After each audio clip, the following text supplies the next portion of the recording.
Welcome to another episode of the An Intimate Conversation with Women of Color show. Today's show episode is a throwback, and it's also a bonus episode. It's featuring Jannie Fernandez, who was one of my Hispanic Heritage Month guests last year. And as a matter of fact, we're closely approaching Hispanic Heritage Month for this year, which is 1 month from today. It's September 15 through October 15. Jannie was recently featured in Wi-Fi.com.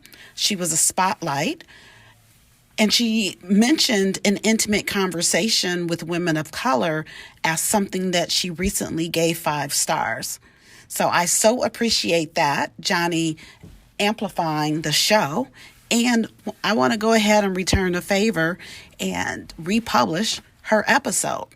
So for those of you who are loyal listeners or watching on YouTube, thank you. Thank you for coming back every week. Please continue to do so. Subscribe if you haven't already done so. Share with other people. And I want to hear from you. So go over to DeneenLGarrett.com. You can access all of the episodes there. You can leave a voice message. You can even just type out a message. But I want to hear from you.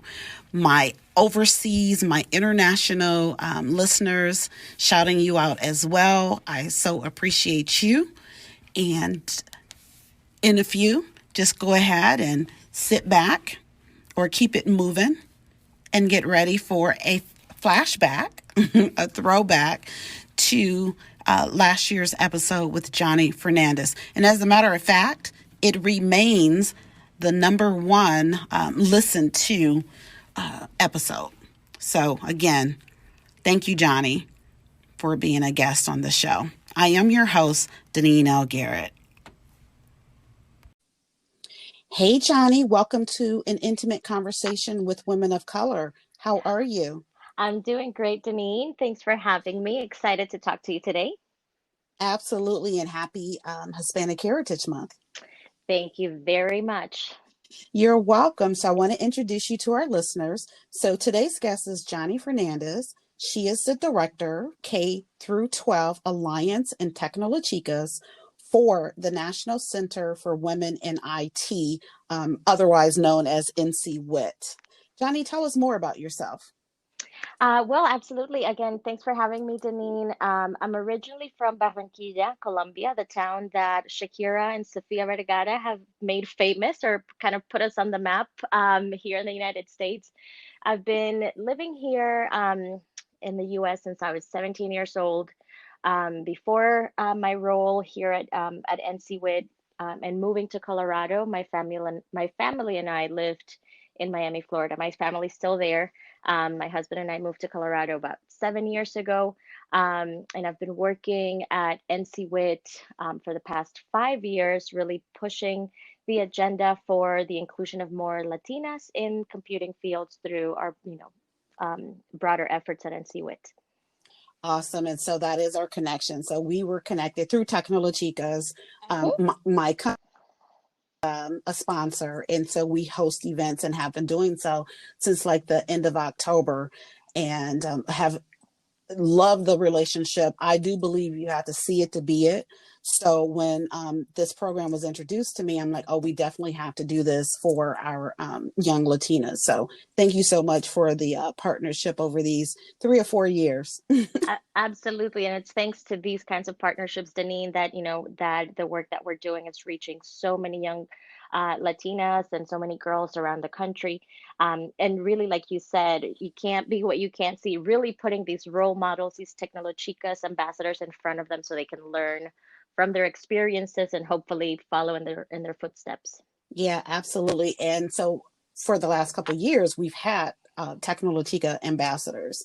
So we had one last year who, when I talk about her, Emily, I say that if you put her in a room with the other girls, high school girls, you really wouldn't be able to tell her apart. Yep, exactly. She is the best, a great role model, because they can truly see themselves in her because, you know, they're not that far removed. She's not that much older than them.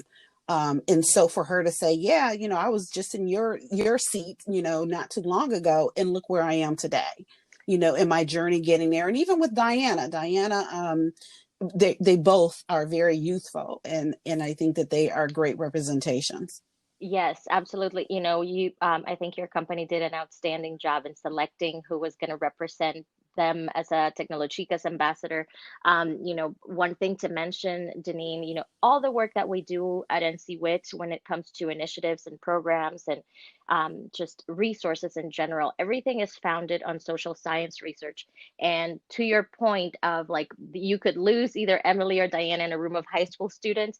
It's so true because its research actually supports the fact that this near peer role model that we have is really, really effective in getting younger girls interested in pursuing fields where they see their near peers already in them. So it's really wonderful that that we've been able to accomplish that. And you know, you've been in so many of these events with me, and you literally see the spark in their eyes when they see them. You know, they've seen them on videos, they've seen them on commercials on TV, but when they're in the room with them, it's just like a whole other thing. It just adds a whole other layer. Absolutely. You know what it adds? It adds that intimate conversation. Hmm. Oh, certainly, Right? absolutely, It allows for that. absolutely.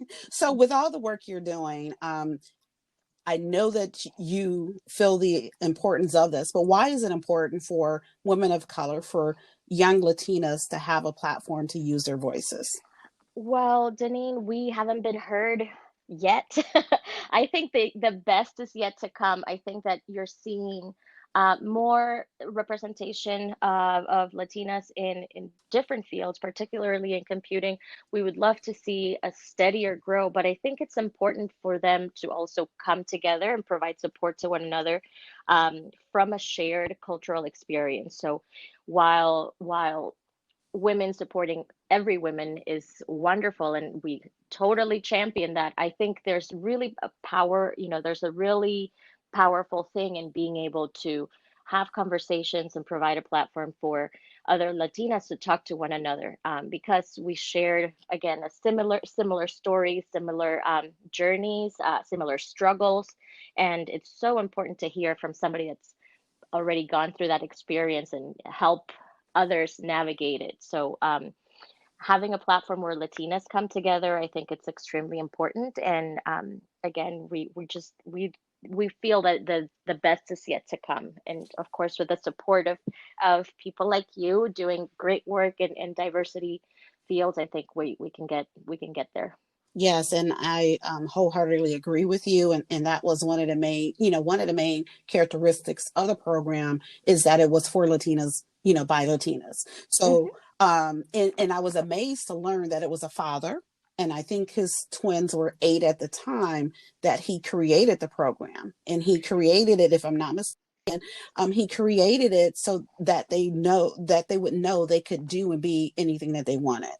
Certainly, you know, having allies in the space is huge. And for us as Latinas, in our households, our families are kind of like gatekeepers of what careers we end up pursuing. And it's great to see that fathers now are getting the message that their daughters can be engineers, that their daughters can be programmers, that their daughters, um, you know, belong in spaces where historically, um, culturally we really haven't been in. So it's really powerful. You know, it really speaks to the power of having the support of families and you know making sure that families are on board when it comes to guiding their daughters towards a path or a career in computing or technology. Yeah, absolutely. So that kind of segues into the next question. So, Mhm. you know, it's been about a week since Hispanic Heritage Month started. So from September 15 through October 15, we celebrate the rich culture and contributions of Hispanics during Hispanic Mhm. Heritage Month. So as a Colombian Latina, so you're from Colombia, you've already Yes. said that. Hmm. How do you celebrate Hispanic Heritage Month?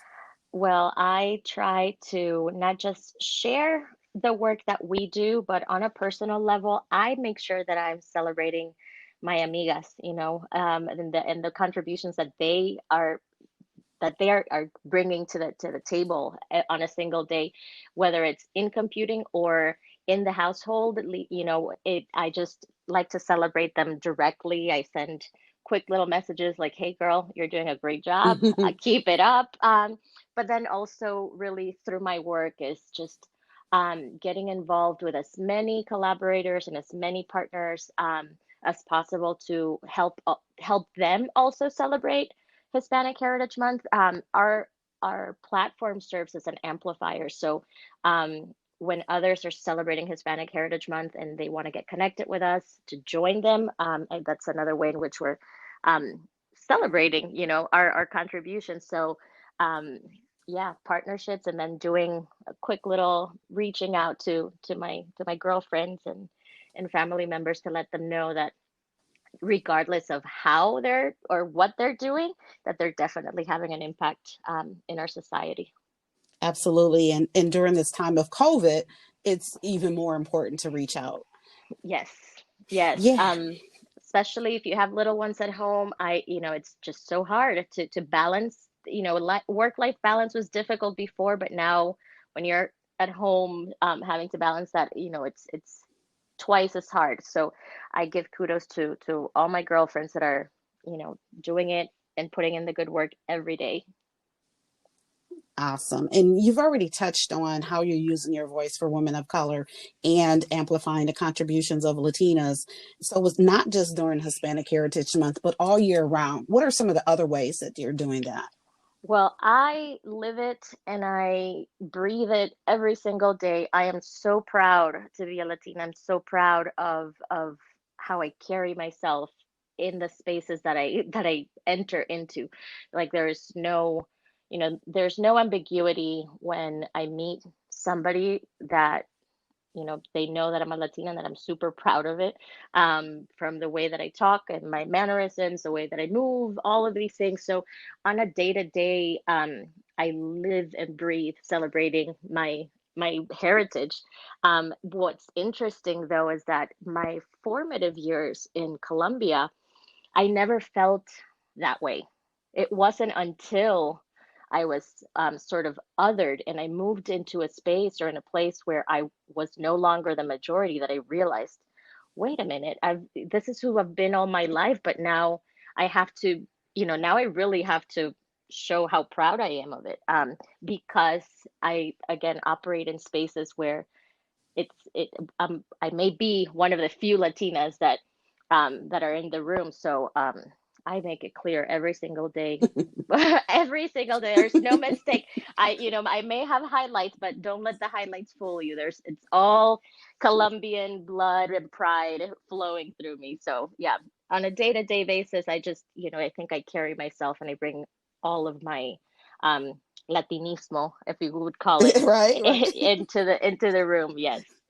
Yes. And you know what? And that is something when you said that when you were in Colombia, you just lived your life. And then when you became other, did it become important for you to like, hey, I'm a Yeah. Latina, this is who I am. Don't make any mistake about that. And that's what coming to the US does Hmm. to people. And I've heard that, right? Because folks in their countries, their islands, they're that, Hmm. wherever they're from, that's who they are. But then when they come here, that's when the boxes come about. Like, oh, we're going to put you in this box. We're going to put you in that box. And I was on a call. It was a webinar, and it was Afro Latinx for Hispanic Heritage Month. And each person was from a different island country. And they were talking, and my gosh, it's like, it's complex. It is definitely complex, right? Because you have somebody's Cuban, you're Colombian, you're Puerto Rican, you're this. And, you have the African, some of them having the African ancestry. So then you have that layer as well. And then when people meet them, they want to tell them who they are as opposed to listening to them saying who they are. Right, they're putting them in boxes, and these people they're in the entertainment field. So when they were going for roles, they're like, "Oh no, you're too, light to be a Black person, or you're too, you have an accent, so therefore you can't be white. So all these different things that they're having to deal with. And so, yeah, back, in their countries, they didn't have to deal with that necessarily. But coming to a place where you're other, that's where it really becomes loud. So good for you. So some women of color do not recognize the power of their voices. What would you like to tell those who perceive themselves to be voiceless? Uh-oh, Johnny, I'm not hearing you if you're there. Oh, now, hey. Oh, I am so sorry. I don't know what happened there. I could hear you the whole time. So I would say use your voice, but use it with a purpose. Like there are people who, when you want to do good, when you want to have an impact, it's better to do it when when you can have others joining you. So instead of just being loud for the sake of being loud, I would say join some of the voices that are already out there. So I would say sing to a similar tune, and don't just use your voice without a purpose. That's what I would encourage all women, all Latinas to, you know, find something that they're passionate about and join voices with others, with a purpose in mind. I like that. I like that. I'm like TECHNOLOchicas, right? Exactly. We're all singing the same beautiful song with Tecnolochicas, and it boils down to our slogan. I'm Latina and I love technology. But it goes beyond that. It goes really deep into I care for the Hispanic community. I care for my family members. I want better for generations to come. So big picture is really big, but the tune that we're carrying is as simple as I'm Latina and I love technology. Awesome. So as we begin to wrap up, what else would you like to leave our listeners with? Well, besides, go and check out technolochica.org. Watch role models, bring them into your households. What better way now that we are in these kind of of being enclosed or being home. Get on your laptop, on your phone, watch videos, inspire young Latinas to really be the change agents, to be the ones that create the technologies of the future. We don't want just to be the users of technology. And the reason why we want that is that we want them to really address the needs of our community. So the products and services that we use on a daily basis, I want them to be the ones creating them. So, it meets the needs of our community. So follow Tecnolochicas. If you know a Latina in tech, tell them to become a Tecnolochicas ambassador and join our movement. We don't like to call this a movement really, but rather it's just a familia of Latinas who are passionate for having a positive impact in their community. So, yeah, I think that would be my number one message for those of you out there listening.